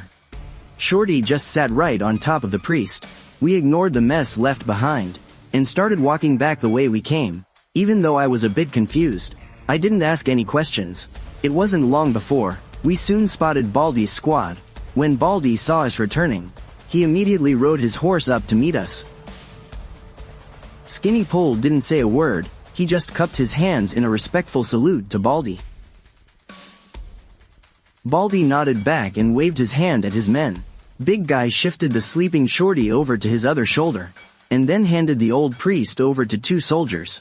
After that, Baldy went back to leading the way. Skinny Pole led the rest of us right behind him, while the two soldiers dragged the barbarian priest along. The squad slowly made its way back to the Tiger Guard camp. It was early morning when we left, but by the time we returned, the sun was already setting in the west. The afterglow of the sunset spilled across the grassy plains, turning everything into a dazzling, blinding sea of gold. I squinted my eyes. Just up ahead, Baldy's shiny head was still just as blinding. Suddenly, I heard Sickly Master's voice whispering right in my ear. "How on earth are you so damn strong, kid? Did you practice some kind of hardcore iron body technique, or were you just born with brute strength like the Big Guy? Look at how scrawny you are. Who would have thought you were packing so much raw power under those bones?" It's seriously a huge surprise. Sickly Master was acting like his illness was acting up. He just kept babbling in my ear the entire way back. At first, I just smiled and humored him a bit. But eventually, I straight up pretended I couldn't hear him. I had no choice. This guy just had way too many questions. If you answered him once, he would instantly hit you with two more, and the questions just never ended. It annoyed the absolute hell out of me. Finally, when I couldn't take it for one more second, I turned my head and asked Painted Butterfly, "Does he always talk this damn much?" "He always gets super chatty whenever his kidney issues act up," Painted Butterfly said, shaking her head. I froze for a second, totally clueless as to what Painted Butterfly meant by that. What did talking too much have to do with having weak kidneys? I turned my head again and asked Skinny Pole, "Is there actually a medical condition where a weak kidney makes you talkative?" "Well, it depends on who he's talking to," Skinny Pole said, shaking his head with a smirk. I was stunned again. I racked my brain the whole way back. How did this conversation suddenly circle back to me? What did his sickly babbling have to do with me? Finally, right as the Tiger Guard camp came into view, it hit me. I violently jumped up. "Damn it, screw you, man. If you dare come near me again, I will end you." I frantically scrambled away from Sickly Master. But he wasn't mad at all, and just kept giggling like a creep. Now I finally understood why Sickly Master was acting so overly friendly toward me. The guy actually had his eyes on me. He looked completely flamboyant from the start, so maybe he really did swing that way. While I was keeping my guard strictly up against Sickly Master, our main group finally stepped inside the Tiger Guard camp. The camp looked exactly the same as when we left this morning, except several of the wooden stakes used to tie up the northern barbarians were now empty. I turned my head, only to see that up on the main gate of the Tiger Guard camp. Fresh blood was steadily dripping down from the crossbeam. I curled my lip in disgust. It felt like absolutely no one in this place, from top to bottom, was normal. Baldy hadn't said a single word the entire trip, but once we stepped inside the Tiger Guard camp, he seemed to relax a lot. He tagged along for this entire mission but literally didn't do a single thing. Could it be that his only job was to keep an eye on Skinny Pole and the rest of us? I felt like that was completely unnecessary. Baldy escorted everyone, straight to the front of the same tent from this morning, and watched as we all walked inside. He finally breathed a sigh of relief and dismissed the men behind him. Hearing the order, the soldiers of the Tiger Guard camp quickly scattered. Beanpole led everyone inside the tent, and we all placed our weapons on the rack one by one. The totally reluctant look on the sickly master's face when he put down his iron rod absolutely disgusted me. I thought to myself. Just as my mind was wandering, Goatee wobbled in from outside. Everyone in the tent looked at Goatee as he plopped himself down behind the desk. Pulling out a small booklet, Goatee let out a long sigh. He asked slowly, "How did it go?" "He brought back a shaman priest." "Good. I'll count this as a success." Then, Goatee pulled out the same little booklet I saw this morning from under the desk. I had no idea what Goatee was writing in it. Even a shaman showed up. "There's probably a bigger shot pulling the strings. That powder of yours, the one that makes people tell the truth when they smell it, give me a dose." Beanpole turned around, and from the chest, pulled out a white bottle and set it on the desk. Goatee nodded. He finally looked up and scanned the men in the tent. When his eyes landed on me, a look of pure surprise flashed across his face. He actually made it back. Beanpole just smiled and didn't say a word. Goatee turned to the sickly master. "Have you been protecting him this whole time?" The sickly master stayed silent. My eyebrows twitched hard. Was Goatee treating me like some boy toy? Just as I was about to speak up, Beanpole beat me to it. "He's not bad. We'll bring him along next time too." "Oh, interesting." Goatee sat up straight and looked at me again. This time, his gaze was 30% scrutiny and 70% curiosity. "If that's the case, what do you want?" I pointed at myself. "Are you talking to me?" Goatee nodded. HMPH. "What is it that you want?" I answered instinctively. "I don't want anything. Impossible. Everyone here wants something. Some want a clean slate, while others want someone dead. What do you want?" I could tell Goatee was dead serious. After a moment of silence, I spoke. "I want to kill. And besides that?" "Nothing else." Goatee stared at me for a long time. Then he suddenly chuckled. "And here I thought you wanted Princess Qingfeng." My face darkened. It seemed this old man knew everything about my past. Goatee then pulled the booklet out from under his desk and flipped to a page. He looked up. "What name should I write down?" Without a second thought, I replied, "Little Crispy." Crispy, as in crunchy. Goatee picked up his brush and wrote down the name Little Crispy. Then he said, "From now on, you need to earn 1,000 merit points.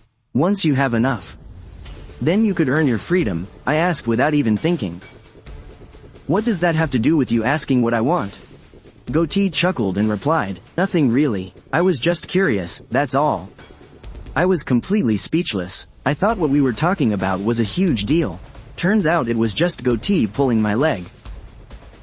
By then, Goatee had already tucked the little booklet away. Skinny cupped his hands in a salute to him, and headed straight out of the tent. The rest of the guys followed right behind him. I gave Goatee a long, hard look before walking out of the tent myself. Outside, the sky had gone completely pitch black. The guards escorted everyone back to the cell blocks. Once we were all shoved inside, the heavy iron doors slammed shut. Everyone went back to their usual spots. Skinny sat down right next to me. Chewing on a piece of straw, I asked, "What's the deal with that mustache guy? I feel like I could choke him out with one hand." Skinny chuckled and said, "He's just an ordinary old man. Just as ordinary as me." HMPH. Hearing Skinny say that actually made me even more curious about Goatee. Because I knew damn well, Skinny himself was far from ordinary. Which meant Goatee probably had one hell of a backstory too. But I didn't push the subject. I still had way too many other questions. I thought for a second and asked, "So, you guys go out on missions just to rack up merits?" Spot on. "And what exactly are those good for?" "They can make your wishes come true." "But I don't really have any wishes." Skinny chuckled and replied, "You will, sooner or later." "And what was up with that little book?" "Just a ledger, that's all." What's Baldy's job around here? You can just think of him as our lackey. Are you serious? Nope, just messing with you. Okay, one last question. Do you think that sickly master bats for the other team? Oh, definitely, and right now, he's got his eyes set on you. Are you shitting me? Take a wild guess.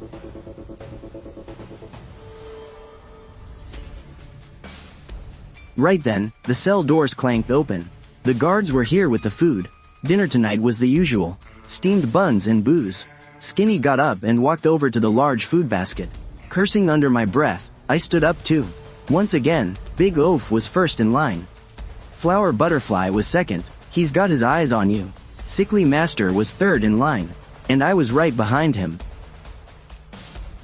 Shorty, as always, was dead last.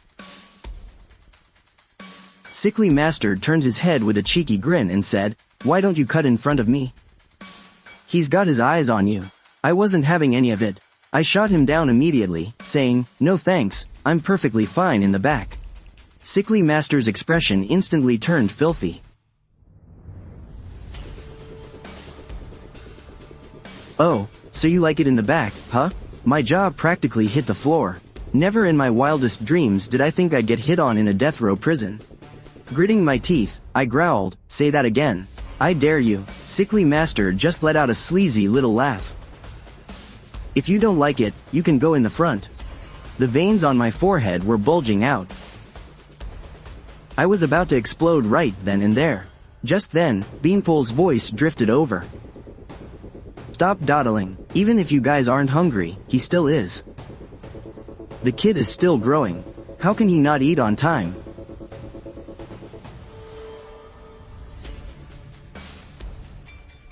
Shorty let out a whimper behind me, seeming pretty unhappy with me and Mr. Sickly. I let out a long sigh, pushing down the anger bubbling in my chest.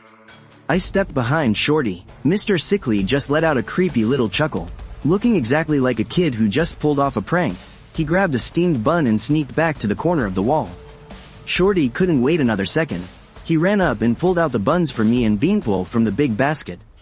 And then, he just dove headfirst straight into the basket. Looking completely annoyed, I took my bun, walked back to the corner, and sat down. Beanpole brought his wine jug and sat right next to me. "Hey, don't be so mad. He's got the guts to think about it, but no guts to actually do it. Honestly, he's just trying to get on your good side." I took a fierce bite of my bun and snapped back. "Yeah, right, that guy is like a toad crawling on your foot. He doesn't bite, but he sure creeps you out. Well, if you still feel ticked off, just teach him a lesson later." Teach him a lesson how? What, you want me to just beat him up? Thing he cares about most in the world is that iron rod of his. You can figure out the rest yourself. I chewed on my bun and started thinking hard, wondering how I could use that iron rod to mess with him. But even after I finished the whole bun, I still hadn't come up with a single good idea. I was still burning with anger inside. I just needed something to take it out on. So I reached out and snatched the wine jug right out of Beanpole's hands. Gulp, gulp, I chugged down several big mouthfuls. Beanpole immediately panicked. He swiped his hand and snatched the jug right back.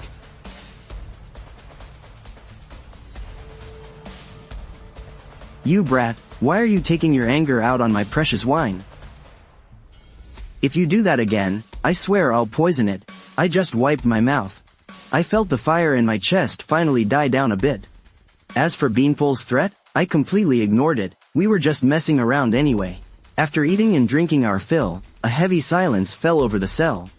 I leaned against the corner and groggily drifted off to sleep. Maybe the wine was kicking in. Or maybe I was just exhausted. Either way, I slept like a log. But right in the middle of the night, I was suddenly jolted awake. At first, I thought that creep Mr. Sickly was acting up and trying to ambush me. But to my surprise, the cell door actually opened. A soldier holding a lantern had unlocked it. He just stood outside, though, without stepping in. I stared in total confusion. I had no clue what kind of stunt this was. Right then, I heard Beanpole speak up beside me. "Everybody up, time to work." As soon as Beanpole said that, Everyone in the cell started getting up and moving.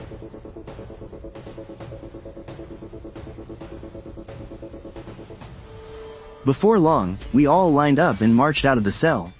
Outside, a bright moon hung high in the sky. The entire camp looked like it was draped in a pure white veil of light. Night temperature out on the grasslands was pretty low. It was freezing, but my body right now couldn't care less about the cold. The whole camp was dead silent. Obviously, all the soldiers were already resting. Yet here we were, getting dragged out of bed. I was really puzzled, wondering what kind of work they could possibly want us to do in the middle of the night. Soon enough, we were led back to the daytime tent. Everyone silently grabbed their own weapons, and I bent down to pick up my own broadsword. Just then, Goatee walked in from outside the tent. He didn't sit by the table this time. Instead, he handed a roll of parchment to Beanpole. Beanpole unrolled the parchment, and I leaned in to get a look. Turned out, there was a hand-drawn map right on it.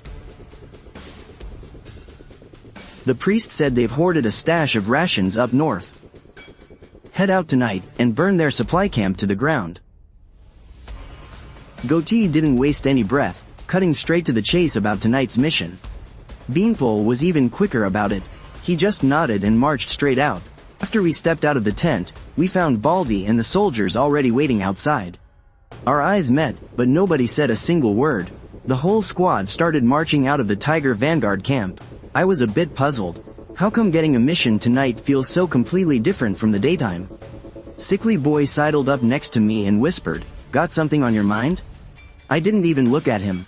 With a deadpan face, I snapped, "Nope, now get lost."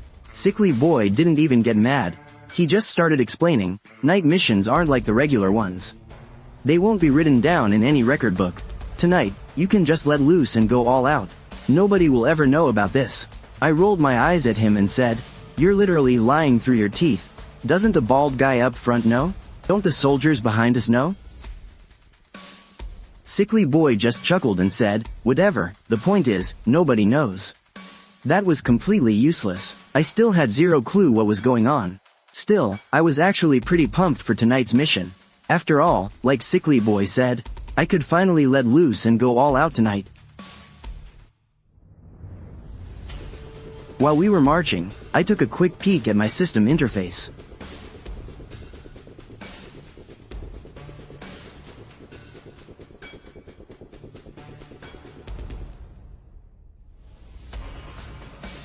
My physical stats were already 5 times that of a normal person. Slaughtering those wastelanders wouldn't take any effort at all. Even that mini-boss from earlier today, I one-shotted him without breaking a sweat. So right now, raw brute strength is my absolute biggest advantage. Though, to be fair, I also gotta thank this blade in my hand for actually handling my power. If my weapon was trash, my combat power would instantly be cut in half. I just wonder how the system's gonna level up later on. Will it unlock new skill trees? Right now, I only have the physical stat option, so I just dumped all my stat points into it. Honestly though, I'm pretty damn satisfied for now. As long as I keep butchering these wastelanders, I'll keep getting stronger. I'll worry about everything else later. The squad just kept marching on. I totally lost track of time. Out of nowhere, dark clouds rolled in, and visibility completely tanked. That's when Baldy ordered a halt. He hopped off his horse. Still completely silent, he just gave Beanpole a quick, respectful salute. Then, he signaled his men to keep moving. Baldy and his soldiers quickly vanished into the pitch-black darkness behind me. Only then did I dare to speak up. "Where the hell are we supposed to find the Wastelanders' supply camp? It's pitch black out here. You literally can't see a thing." Beanpole just pointed at Little Guy and said, "Just follow him." I looked down at Little Guy, who was leading the way, and blurted out in shock, "Huh? Does this kid have X-ray vision? Or is he running a map hack?" Sickly Boy leaned in again and whispered, "This kid is seriously overpowered. His senses are sharper than a prairie wolf's. He notices every little movement for miles around." I just nodded, keeping my mouth shut. Our crew marched on in dead silence, covering another few miles. Suddenly, the shorty stopped in his tracks, pointed dead ahead, and let out a low growl. Skinny Beanpole immediately turned to the group. "Get ready to move out." I looked at him, dead serious. "What's the battle plan?" Skinny Beanpole answered with a straight face. Just wing it. I was absolutely speechless. We are literally about to raid the barbarian tribe's supply camp. Skinny Beanpole's plan was a total joke, but surprisingly, nobody else batted an eye. Everyone already had their weapons drawn. Clearly, this wasn't their first rodeo. Just then, the Pale Prince sidled up to me. Hey, little Sue. Let's team up for this one, eh? I promise I'll keep you safe and sound.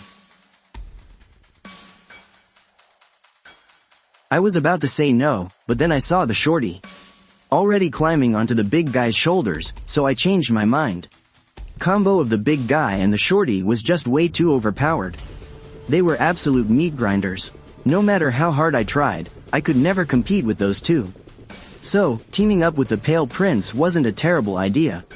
Alright, but I have one condition.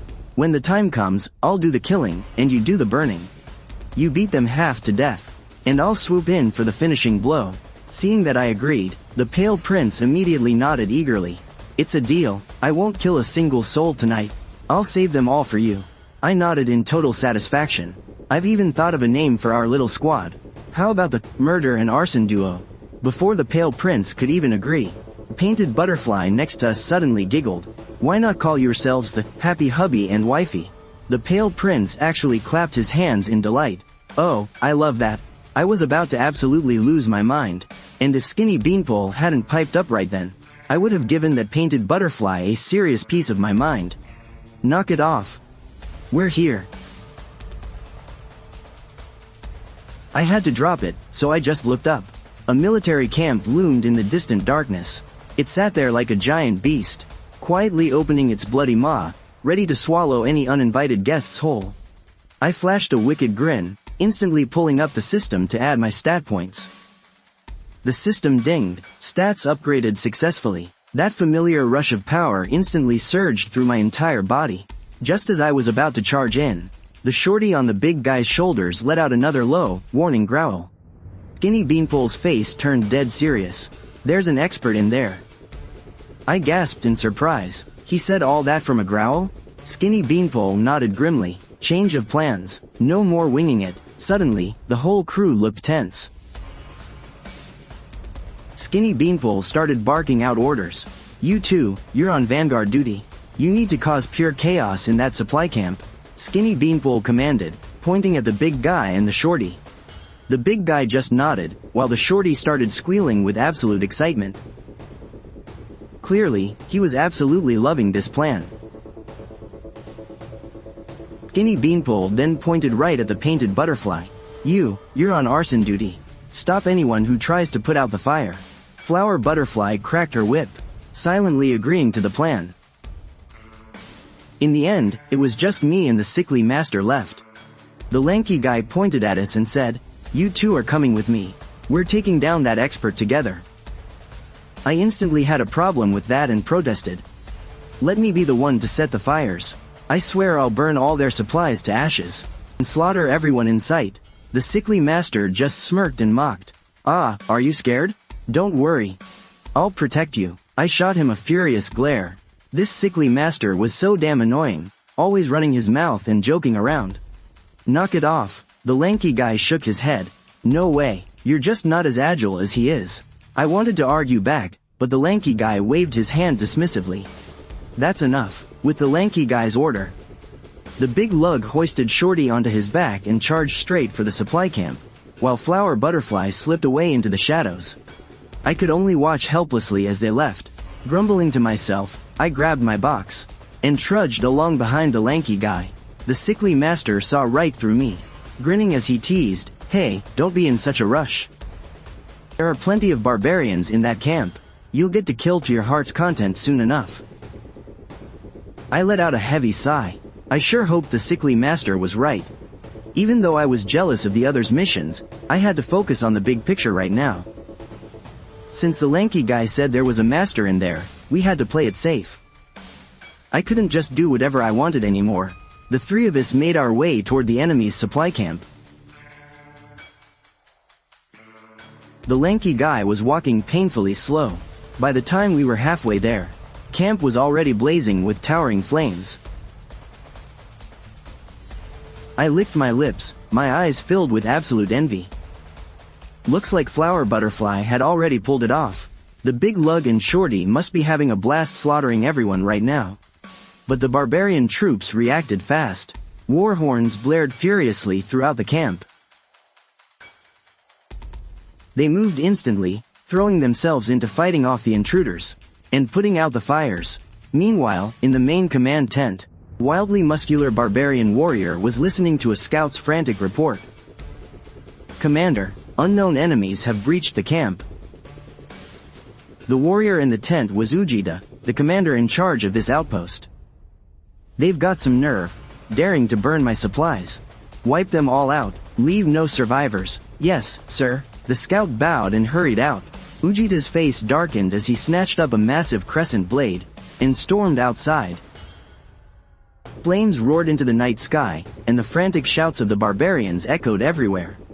Some were desperately fighting the fires, while others were busy hunting down the attackers. But our guys were just too fast. The troops were running themselves ragged, unable to touch a single hair on their heads.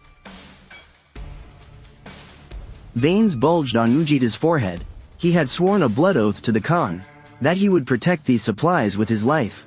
And now, it was all going up in smoke. Ujita scanned the area, desperately searching for the enemy. But the chaos was blinding. He couldn't spot a single intruder.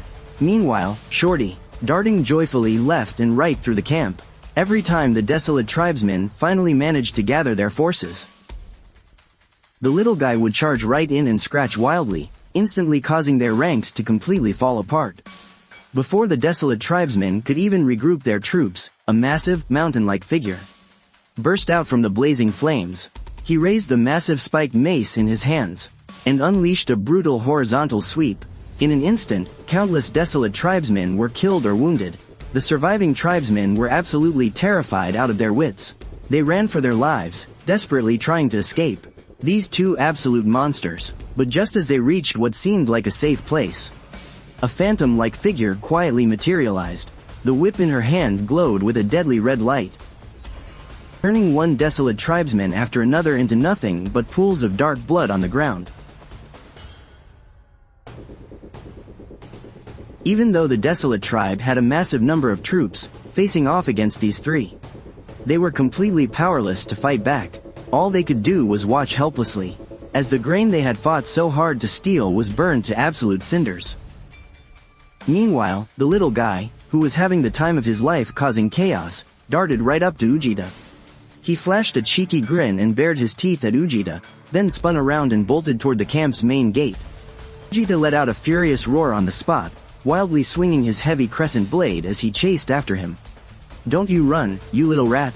Taste my blade." But there was no way the little guy was going to stop. He glanced back and pulled another mocking face at Ujita, before swiftly leaping up onto the big guy's shoulder. The big guy didn't stick around either. They were strictly following Skinny's action plan: cause maximum chaos, but avoid a head-on fight. So when they saw Ujita, they didn't waste any time fighting him, quickly vanishing into the roaring flames. Ujita pushed hard and finally managed to catch up. But when he reached the main gate, there was absolutely no sign of the big guy or the little guy anywhere. Boiling with rage, he let out a furious howl at the sky. Just then, a cold snort cut his howling short. HMPH. Sickly Master and I had finally arrived at the camp gate. Skinny was standing just a little ways behind us, clearly showing zero intention of stepping up to fight. As for me, I had a belly full of pent-up anger. I had finally laid eyes on a desolate tribesman, so there was no way I was letting him off the hook. Having his furious howl cut short left Ujita extremely pissed off. He pointed his heavy crescent blade right at me and bellowed, "Who goes there?" I casually rested my broadsword on my shoulder, spat on the ground, and sneered coldly, "Your daddy." Ujita's face instantly turned purple with absolute rage.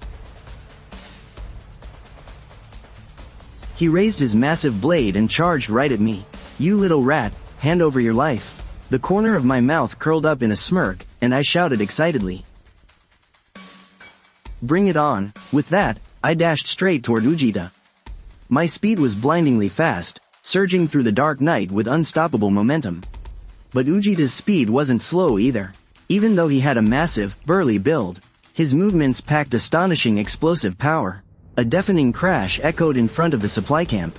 My broadsword and Ujita's heavy crescent blade slammed fiercely into each other. In that instant, I felt an incredibly powerful force hit my hands. My pupils shrank sharply. I cursed inwardly, what insane strength. Ujita was also shaken back, the webbing of his hands burning with pain. He was genuinely shocked. This guy is incredibly strong. We both took a step back, to shake off the brutal impact. As we stared at each other, our expressions grew dead serious. I'm actually quite surprised. My body right now is already 5 times stronger than a normal human. Taking out an ordinary desolate tribesman should be as easy as slicing through butter. But this guy in front of me just took my strike head on. What really shocks me is, normally, I can snap their scimitars in half with a single slash. But his weapon didn't even break.